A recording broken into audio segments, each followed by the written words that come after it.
네, 가족 상담 가족 치료의 이제 12주차를 이제 한번 보도록 하겠습니다. 가족 상담 모델에 대해서 얘기를 할 건데, 우리가 이제 가족이라는 매개체로 통해서 이제 상담을 할 때 보면은, 가족은 특성상 혼자서만의 문제가 아니라 가족 안에서의 여러 이제 사람들의 문제를 같이 다뤄야 되는 부분이기 때문에 상담 자체가 조금 어렵기도 하고 접근성이 조금 쉽지는 않습니다. 하지만 그 가족 내부에서 나오는 갈등을 이해하고 우리가 그것을 경청했을 때에 분명한 건 해결점도 있다라는 거죠. 그래서 우리는 그런 방향성을 조금 알려주고 해결을 완전하게 해주는다기보다는 그 방향을 해결하기 위한 방향을 알려주는 것도 되게 중요한 모델 중에 하나라고 볼 수 있습니다.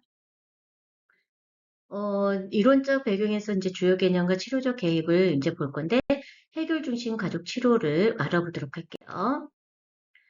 이론적 배경에서 우리는 해결 중심 가족 치료는 과거보다는 현재와 미래를 중요시하죠. 그러다가 보니까 내담자의 강점과 자원을 발견해서 그 작은 변화를 이끄는 전략을 사용하기도 합니다.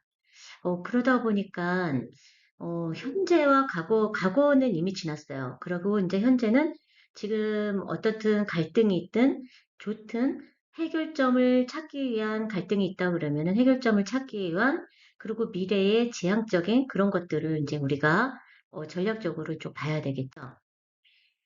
해결 중심 가족 치료에서의 문제에 대한 이야기는 최소화되지만 어떻든 내담자가 이제 해결책을 찾아가게 이제 하는 것도 가장 중요한 초점을 둡니다. 그러다 보니까 내담자의 경험과 가치에 따라서 이제 스스로 해결책을 모색할 수 있도록 도와줘야 되는데 스스로 뭔가를 해결한다라는 게 사실은 되게 쉽지는 않아요.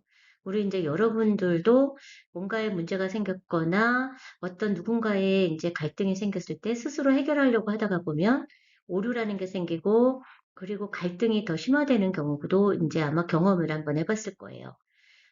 이제 그러다가 보니까 우리는 그런 경험치에서 나오는 해결 중심을 통한 우리가 어떻게 이제 가족에 대해서 접근을 해야 되는지가 굉장히 중요한 핵심을 조금 포인트를 잡는 것도 되게 필요합니다.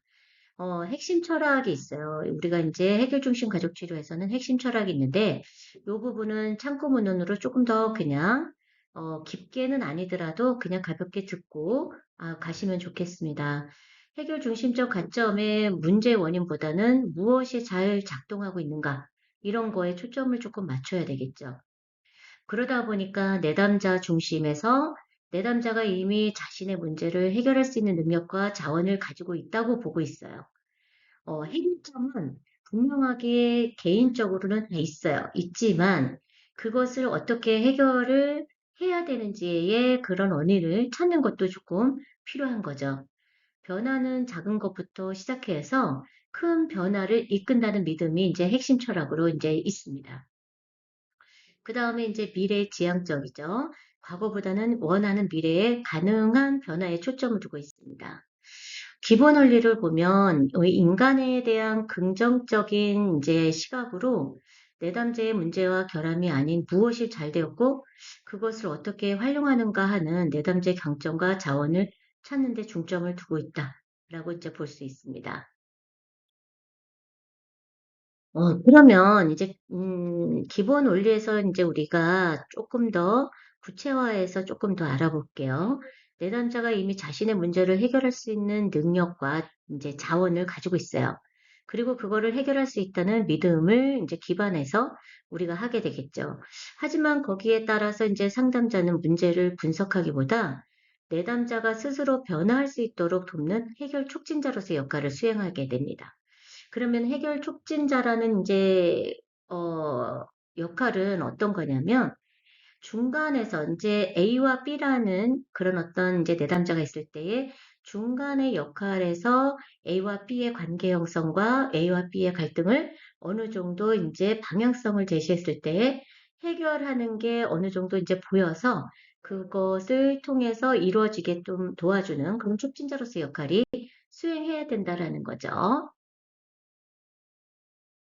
첫째는 변화는 항상 가능하다는 원리입니다. 그거는 해결 중심의 가족 치료는 어떤 상황에서도 좀 변화의 가능성이 존재한다고 보죠.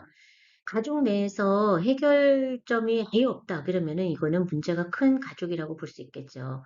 가족이 아무리 오랫동안 갈등이나 문제를 겪어왔어도 변화의 단초는 이제 우리가 그들의 삶 속에서 존재하기 때문에 치료자는 내담자가 과거에 경험했던 긍정적 순간이나 그렇지 않은 상황을 발견하도록 도와줘야 됩니다. 그래서 내가 어려웠던 거, 힘들었던 거, 아팠던 거, 그 다음에 상처가 됐던 것들을 끄집어내서 그것을 치료하기 위한 발견을 하는 게 되게 중요하죠. 그래서 그 변화의 가능성을 현실화시키는 게 필요합니다. 둘째는 작은 변화가 큰 변화를 이끈다는 원리로 이제 있습니다. 그러다 보니까 해결 중심 접근에서는 거대한 전환을 한 번에 이루기보다 작고 실천 가능한 변화를 통해서 점진적 발전을 추구합니다. 그래서 이러한 작은 성공은 내담자에게 자신감도 주고 통제감도 회복시켜 줌으로써 이제 더 큰 변화를 이어줄 수 있도록 해주는 거죠. 세 번째는 내담자는 자신의 문제 해결의 전문가라는 원리죠. 치료자는 내담자를 결함이 있는 존재로 보지 않고 이미 해결의 단서를 가지고 있는 유능한 존재로 보고 있습니다. 그래서 문제라는 거는 생겼을 때는, 발생했을 때는 해결점도 분명히 있고 해결하라고 나와 있는 거기 때문에 우리가 그것을 통해서 어떻게 해결할 건지를 우리가 그 단서를 잘 찾는 것이 중요합니다. 또한 내담자의 언어와 시각을 존중하고 그들이 원하는 목표와 현실적 가능성을 중심으로 대화를 이끌어갑니다. 그래서 우리는 상대방의 언어를 어떤 언어를 사용하든 간에 우리가 그것을 존중해줘야 되는 부분이 있어요. 그런데 그것을 묵인하거나 반박하거나 그리고 비방하거나 그랬을 때는 이제 어떤 문제 해결점이 나타나지는 않겠죠. 그러다 보니까 즉 상담자는 조언자가 아니라 내담자의 내적 자원을 발견할 수 있도록 돕는 협력자이기도 합니다. 네 번째는 해결은 문제와 반드시 관련될 필요가 없다는 거죠. 그래서 해결 중심의 가족 치료에서는 문제를 깊이 탐색하지 않아도 변화가 가능하다고 봅니다. 그래서 문제의 원인을 분석하고 내담자가 바라는 미래의 모습과 그 미래를 실현하기 위해서 구체적 행동을 탐색하고 변화가 일어나게끔 도와주죠. 그러다 보면 내담자가 과거의 부정적 경험에서 벗어나서 긍정적 가능성에 집중하도록 돕는 것이 이제 우리는 기본 원리라고 볼 수 있습니다. 다섯 번째는 언어가 현실을 형성하는 원리예요. 언어가 어떤 걸 사용하느냐, 언어를 어떻게 표현하느냐, 언어를 어떻게 전달하느냐가 굉장히 중요한 원리입니다.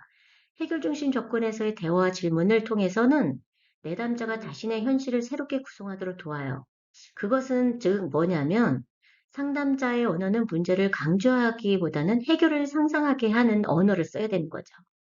이런 문제가 발생했을 때 당신은 어떻게 하고 싶은가요? 라고 하거나 문제가 발생했을 때 당신의 그런 어떤 감정이나 기분은 어땠나요? 그 기분이 들었을 때 가족에 대해서 어떤 생각이 들었나요? 이렇게 해결을 하기 위한 어떤 그런 스토리화돼서 이제 상담을 진행했을 때 문제를 강조하기보단 당신이 이런 문제를 저질렀으니까 이렇게 되는 게 아니라 이런 문제가 나타나는 거는 지금 상담 이제 내담자로 오신 분이 이런 말을 썼기 때문에 이런 문제가 생긴 건 아닐까요? 라는 것이 아니라 그것을 해결하기 위한 그런 어떤 돕는 언어로 사용해야 된다는 거죠. 그러다 보니까 내담자가 변화된 삶을 말로 표현하고 실제 행동 변화를 유도하고 그 다음에 이제 언어는 단순한 표현이 아니라 변화의 도구로 작용해야 된다. 이렇게 볼 수 있습니다. 해결 중심 가족 치료의 기본 원리에서 문제보다는 해결에, 결함보다는 가능성, 과거보다는 미래에 초점을 두고 있다. 이렇게 해서 핵심 포인트를 알고 계시면 좋겠죠. 네, 내담자의 강점 평가입니다. 모든 사람이 자기만의 강점과 자원을 가지고 있어요. 나는 단점만 있는 것이 아니라 단점도 있는 반면에 강점의 자원도 굉장히 있다는 거죠. 그 강점들을 명료화하고 내담자의 목표 달성을 돕는 것이 상담자의 역할입니다. 내담자의 관계의 유형을 볼게요. 해결 중심 가족 치료의 관계 유형은 고객형, 불평형, 방문형, 이제 이렇게 세 가지로 구분하기도 하지만 특별한 관계 형성에 집중하기도 하죠. 이것은 단순한 내담자의 개인적인 특성이 아니라 상담자와 내담자의 관계 유형을 의미하기도 합니다. 그래서 이거를 역동적이고 유동적으로 면접 과정을 통해서 언제든지 바뀔 수 있다라고 볼 수 있습니다. 그래서 우리는 상담자와 내담자가 어떤 관계로 우리가 네 번째 라포 형성을 했느냐, 그거에 따라서 우리는 상담에 있어서 해결 중심 쪽으로 가느냐, 해결 중심이 아닌 문제의 극도화로 다시 바뀌느냐라는 것을 우리가 주요 개념으로서 이제 알 수가 있습니다. 플립러닝이 이제 저는 왜 그런지 잘 모르겠어요, 선생님. 유튜브로 해서 올린다라고 하더라도 이게 20분이 넘어가면은 이 유튜브 자체에서 돈이 내는 유료화로 바뀌다 보니까 이게 한 타임 올리고 또 한 타임을 올려야 되는 상황이 조금 되더라고요. 그래서 조금 불편하더라도 그렇게 조금 보시고, 네, 다음 이제 플리너닝 두 번째 차시를 다시 또 올리도록 하겠습니다.